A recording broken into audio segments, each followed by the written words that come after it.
El que teme caer nunca aprende a volar. Un tratado filosófico sobre el miedo, la caída y el despertar del alma audaz.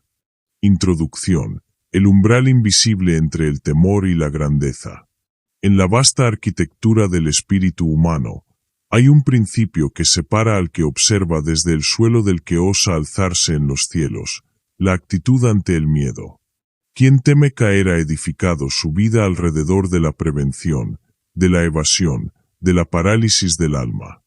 Mas quien comprende que toda caída es el precio sagrado del vuelo, desata los grilletes de su voluntad y extiende alas que antes solo eran sombras de un deseo no expresado. La frase "el que teme caer nunca aprende a volar" no es meramente un refrán motivacional. Es, en verdad, una advertencia metafísica. Es un axioma de la vida profunda, de aquella que se vive no solo con la piel sino con la totalidad del ser. Este texto filosófico busca, entonces, desentrañar los abismos y los cielos que habitan en esta afirmación. Porque no se trata solo de saltar, sino de aprender a vivir en el vértigo, en la incertidumbre, en la danza entre la gravedad y la aspiración. Para ello, indagaremos en la naturaleza del miedo, en la experiencia humana del fracaso, en los mitos de la caída y del vuelo, y en la transformación espiritual que solo es posible cuando uno se atreve a atravesar el umbral de lo incierto. Sobre el miedo, el guardián del umbral. El miedo es un instinto, sí, pero también es una construcción. Nos protege, pero también nos esclaviza. En el lenguaje de los antiguos, el miedo era una de las emociones más dignas de respeto, pues podía salvar la vida del hombre frente al abismo. Sin embargo, cuando este temor deja de estar anclado en lo real y se convierte en una barrera mental ante lo posible, el hombre ya no vive, sobrevive. Temer caer no es malo en sí mismo, es humano. Pero temer tanto que se renuncia a volar, a intentar, a crear, a amar, a soñar, eso es una mutilación del espíritu. Quien teme caer ha entregado su poder a la expectativa del fracaso. Y aquí comienza el drama. El alma se marchita no por la caída, sino por el encierro. Porque lo contrario del vuelo no es la caída, sino el estancamiento. Y lo contrario del miedo no es la temeridad, sino la fe activa, una confianza profunda en que la caída puede ser aprendizaje, y el riesgo, revelación. El vuelo y la caída en los símbolos antiguos. Desde Ícaro hasta Prometeo, desde los ángeles hasta los visionarios, volar ha sido símbolo de alcanzar lo trascendente. En muchas tradiciones, el vuelo representa el alma que se eleva por encima de sus limitaciones terrenales. Pero siempre, siempre, está la advertencia de la caída. Ícaro, en la mitología griega, quiso volar alto, más allá de lo que su padre Dédalo había advertido. Desoyó las leyes de la mesura y cayó. El mensaje fue interpretado por siglos como un castigo a la arrogancia. Pero hay otra lectura, más profunda. Ícaro fue el único que se atrevió a desobedecer el miedo. Cayó, sí, pero conoció el éxtasis del vuelo. Murió, pero su nombre vive en cada generación que sueña con lo imposible. Volveremos sobre este mito más adelante, porque encierra el núcleo de nuestra reflexión. Más vale un vuelo breve y glorioso que una vida entera temiendo el cielo. Perfecto. Continuamos con la segunda parte del tratado filosófico El que teme caer nunca aprende a volar. 4. La pedagogía de la caída, maestros invisibles de la transformación. Hay en la caída una pedagogía que el alma humana no puede aprender de otro modo. Quien nunca ha fallado, no ha vivido del todo. No ha osado amar sin garantía de retorno, no ha creado algo sin saber si será reconocido, no ha defendido una causa arriesgando la estabilidad.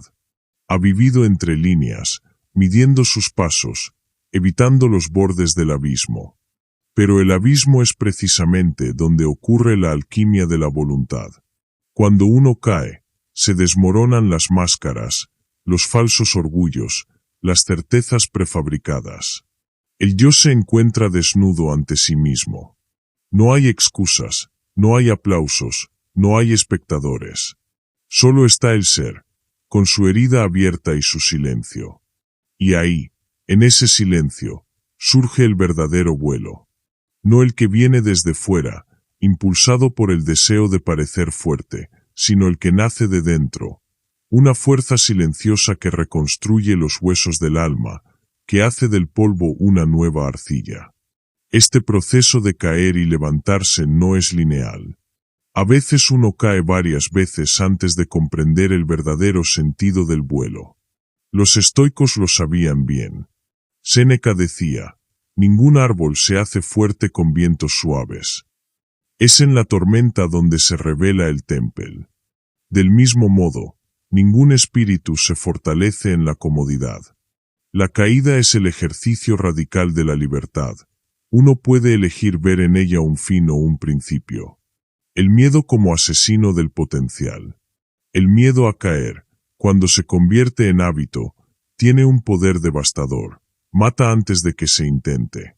Mata proyectos, vocaciones, amores, palabras que debían ser dichas. Es un veneno que se disfraza de prudencia, pero que en realidad es la negación del alma.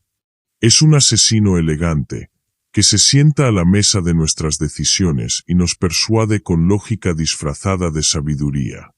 Nos dice, mejor no hables, te juzgarán, mejor no emprendas, fracasarás, mejor no ames, te rechazarán.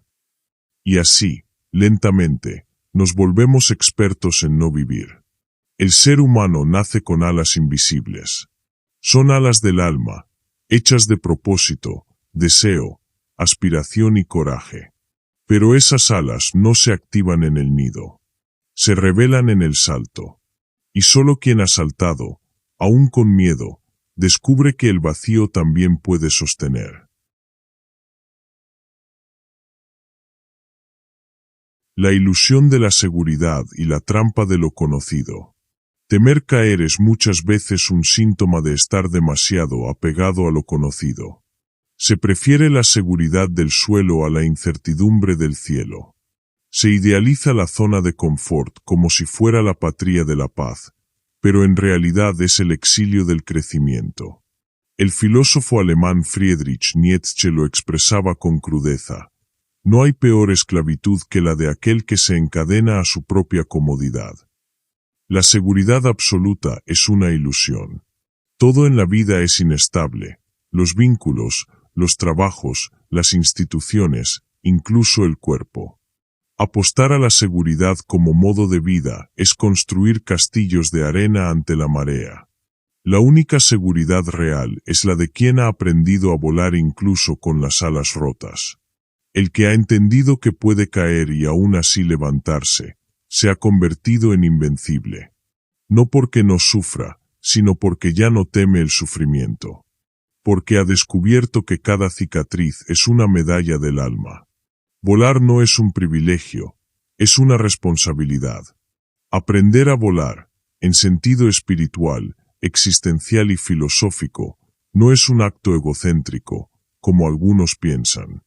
Es, más bien, una responsabilidad.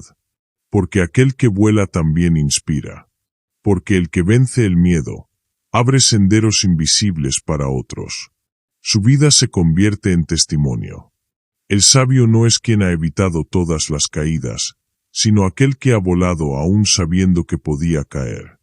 Es el que ha hecho del riesgo una virtud, del error una escuela, del miedo un maestro. Es el que se lanza, no porque ignore el peligro, sino porque lo ha trascendido. Volar, en este sentido, es manifestar lo más alto del alma humana, la capacidad de superar sus condicionamientos. Es elegir el vértigo de la transformación antes que la quietud de la costumbre. Si te gustó, suscríbete y comparte.